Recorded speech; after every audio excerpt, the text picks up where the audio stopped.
We are back here on the Lynne Hayes Freeland Show. I am so delighted today. Denyce Graves is my guest. The amazing, the unbelievable Denyce Graves.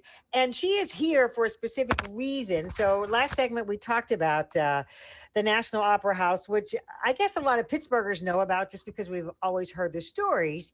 But how did you get involved in this?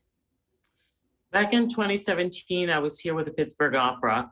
We were doing the world premiere of The Summer King of the Josh Gibson story. Okay. And during that run of the rehearsal period, we took a visit to the National Opera House. Oh, okay. That was a while ago, and it was in much different condition than it is now.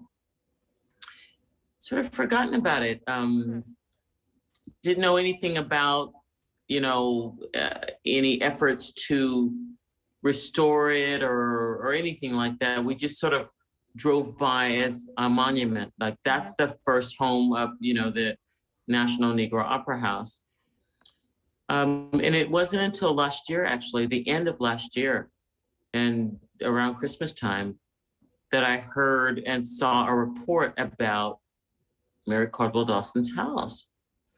And started reading about that. And, interestingly enough, earlier, because we were all at home, right?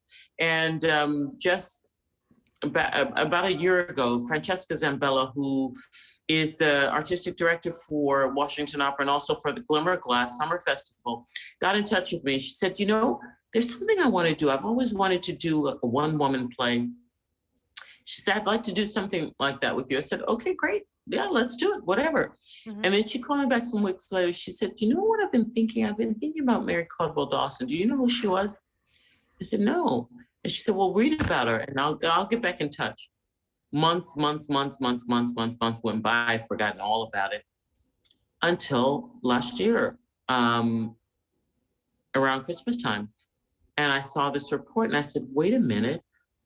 I think that's the same woman that Francesca mentioned. And then I saw the house and I said, I think that's the house that we visited when we were there in 2017. And all the pieces came together. So now, in addition to that, they are writing, by Carlos Simon is the composer and Sandra Seaton is the librettist. They are writing The Passion of Mary Cardwell Dawson. And I have the great, great honor of portraying Mary Cardwell Dawson. So in addition to, it just happened, it was complete serendipity or divine intervention is what it was absolutely divine. Yeah. That those two stories came together. They had no connection whatsoever. So now you're here. Why are you in Pittsburgh now? We are here now because we are raising awareness about the Mary Cardwell Dawson and the National Opera House. Mm-hmm. So we're doing a series of meetings and publicity are surrounding that. And one of the fun things that we're doing tomorrow is that we're going to one of the donors of the Pittsburgh Opera, Mark and Diana Chazot. And another thing that I really enjoy doing is cooking. Mm-hmm. And I don't think that there isn't an opera singer that I know that doesn't certainly enjoy eating. There aren't many things that we can do as opera singers. We have to be incredibly live really disciplined lives. But the one thing that we can do is eat.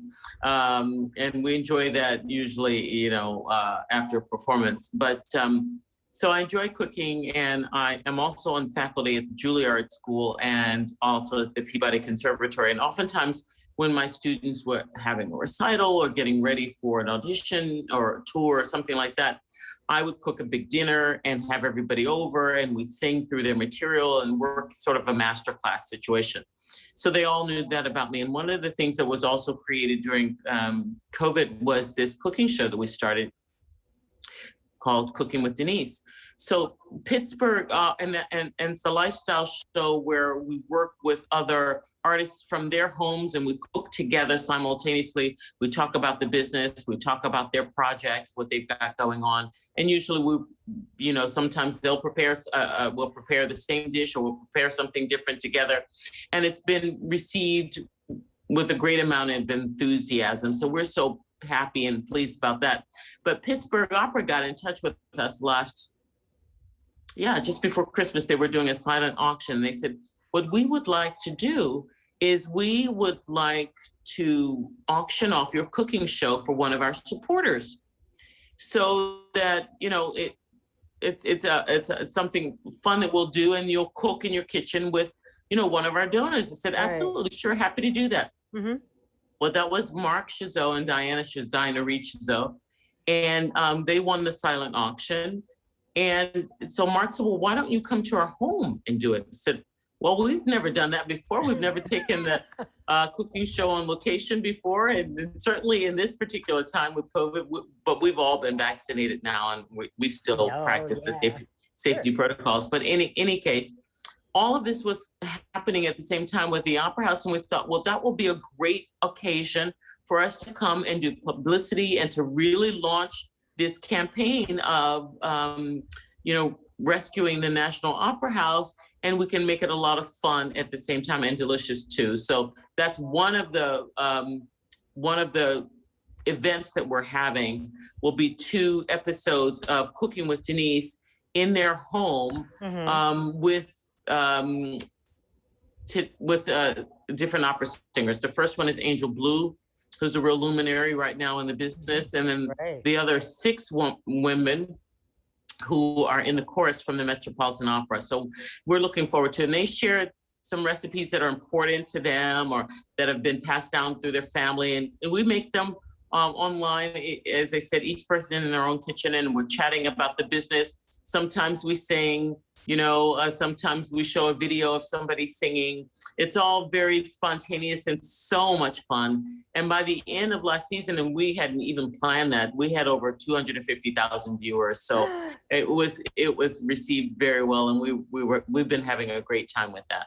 So this is we're now in pre-production for season 2. Mm-hmm. And so these episodes that we will air, that we will film at the Chazot's home, will be for season 2, which will be sometime in June. We don't know the date yet, but be sometime in June. Oh, so we'll be able to see this. You will be able to see it. Absolutely. We'll let you know for sure. We're super excited about it. And we spent the day at Mark and Diana's home getting things organized and set up and having a rehearsal and all that.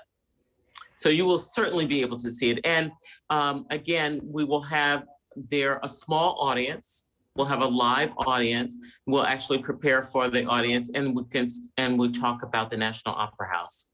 So when you think about this, I mean, we kind of talk about this divine intervention here that's brought all of these things together. But that's got to do something in your heart. I mean, when you think about this legacy, you think about your contributions to opera. I mean, this all comes together. It's almost overwhelming. So this incredible woman, you know, Mary Cardwell Dawson, was an amazing trailblazer and visionary. Mm-hmm. And it's because of her efforts that she blessed our lives. You know, blessed. The fact that we even have careers on the stage as opera singers is because of the work that she did. So I feel that, you know, we owe her a debt of gratitude to restore her to prominence and to see to the preservation of this legacy and the work that she did for so many people. You know, one of the slogans that we have at the Denyce Graves Foundation is that the soul of a nation, you know, its commitment is reflected in its commitment to the arts. And that is what she did. She lifted up a soul of a nation. You know, she promoted and supported African-American artists in particular who didn't have a place to go, to create and to express and to, you know, and she gave that to the world. You know, who doesn't love, you know, Duke Ellington? You know, who doesn't love Lena Horne? Who doesn't love, you know, Robert McFerrin, all these magnificent people that she had a huge part in the success of their careers. Mm-hmm, mm-hmm. I mean, this woman and gave so many people, you know, careers and a place to be. So we think that she's a hero. I mean, you know, she's a hidden figure no more. Let's say that. A hidden Oh, that's the figure no perfect more. way. Yeah, absolutely. Let's do this. We'll take a quick commercial break. We'll come back. We'll give folks the information on the foundation, how they can get involved, and all that kind of good stuff. We'll wrap it all up in just a minute. Don't go away when the Lynne Hayes Freeland Show continues.